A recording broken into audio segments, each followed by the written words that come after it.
blessed. Wake up thanking God, he showed me how to reinvest. All this stress, I was giving game to you peons from the gate. Use my own self as examples. I live raw and never hate. What's going on, everybody, and welcome to another episode of TNC Reacts. Today is Am I the A-Hole Friday. We get to listen to a Reddit story and determine if the person that's writing the story is the a-hole or not. And this one's pretty interesting. This one is going by Am I the A-Hole for giving my sister-in-law the same treatment she gave me. So, let's get to it. AITAH for giving my sister-in-law the same treatment she gave me. Hypothetical. So, I just had a baby 3 months ago. When I first found out I was pregnant, my sister-in-law insisted on throwing my gender reveal party. I agreed. She then started to call me every day stressing about the details of the reveal. I told her my mom would help her with food just to take some of the pressure off of her. She agreed. She sent my mom a text about how the reveal was going to be done. She wanted her kids involved in our reveal. My mom said my fiancé and I should be the ones to reveal the gender. It would make sense for her kids to not be directly involved. I agree, it is our first kid, and his nieces and nephews didn't need to reveal the gender for us. My sister-in-law then calls my fiancé and causes a scene. She yells that my mom is overstepping and needs to watch what she says to her and that she's trying to take control of the gender reveal party. My sister-in-law then ignores my mom and I all the way up until the party. The day comes, she shows up an hour late, with nothing in hand but balloons and forks. Mind you, she was responsible for everything but the food.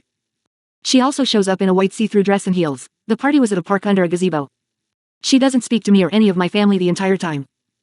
Thankfully I have a huge village and my aunt and mom came prepared with extra decorations, plates, etc. and the day went amazing without any help from my sil. My sil leaves the party, and I never hear from her the rest of my pregnancy. She would call my fiancé, I would overhear the calls. She never asked about me, the pregnancy, or the baby. She never bought anything or even asked me if I needed anything. Mind you, she has 3 kids herself, and my fiancé and I always have gone above and behind for her and her kids since day one. Never missed a beat with them and have spent thousands. My baby shower comes and she shows up empty-handed, and doesn't say a word to me or the hosts, my mom and aunt, and she has a nasty look on her face. At this point I've decided to cut ties with her for now and not have a relationship with her anymore. She clearly didn't really care about me or the pregnancy. I have the baby and she still hasn't reached out directly to me and talks like I don't exist, so I just block her and we haven't spoken. A few weeks go by and guess what? She's pregnant. Yay, face with rolling eyes, face with rolling eyes. She calls me directly after almost a year of no contact. I got a new phone and a new number and my fiancé gave her my new number. She explains how she's pregnant and scared and is basically confiding in me about how excited she is. I'm pretty quiet on the phone. BC again, she really treated me like shit throughout my pregnancy and I wasn't very excited to be hearing from her. We get off the phone and I tell my fiancé she called. He isn't happy about her being pregnant. She has 3 kids already living in a 2-bedroom apartment with a dead best boyfriend living off of her. He tells me he thinks she got pregnant. BC she wasn't happy, the attention wasn't on her. I just let him vent and don't put my opinion in the mix yet. Thankfully at my baby shower, we received so much from my side of the family. Everything we needed and more. From a stroller all the way to wipes, postpartum care, crib, and more. Now that she is pregnant, and my baby boy is growing out of things, my sil and fiancé are just expecting me to pass everything we outgrow down to her. Finally I'm getting to the question, lol, sorry. AITAH for not wanting to give her anything. I don't want to pass anything down to her, I don't want to help with any gender reveals or baby showers, and I don't really want much contact with her. She has hinted to my fiancé she wants a gender reveal cake. Deep down I feel bad. BC I know how hard pregnancy is and she doesn't have the village I did. But how do you shower and care for someone who treated you like crap and like you didn't exist your whole pregnancy and birth? I would give the shirt off my back to anyone, but after the way she treated me I truly want to keep the no contact thing going, but I also know she is going to have it hard. Again, 4th kid, no help. I am just conflicted. My fiancé keeps hinting that we should put stuff up for her, but I really don't want to. Maybe I am the but maybe she should have thought about how she treats people. BC one day she may need them. Also sorry for any typos or grammar issues. I'm a little sleep deprived. Cold sweat smile please. If there's any detail I left out or questions feel free to ask. No, you're not.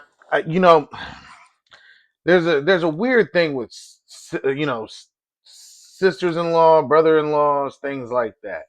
There's a lot of times where you notice people are trying to vie for a dominant position in these situations and not respecting the fact that, hey, these people are married and they have a family that they're supposed to be focused on. Not you trying to be the most important thing that deserves the most attention. Grow up, you know. And what's sad is you ostracize this person while they're pregnant. You treat them bad and then call them when you're pregnant. Like, that is some mental stuff that just has no bearings.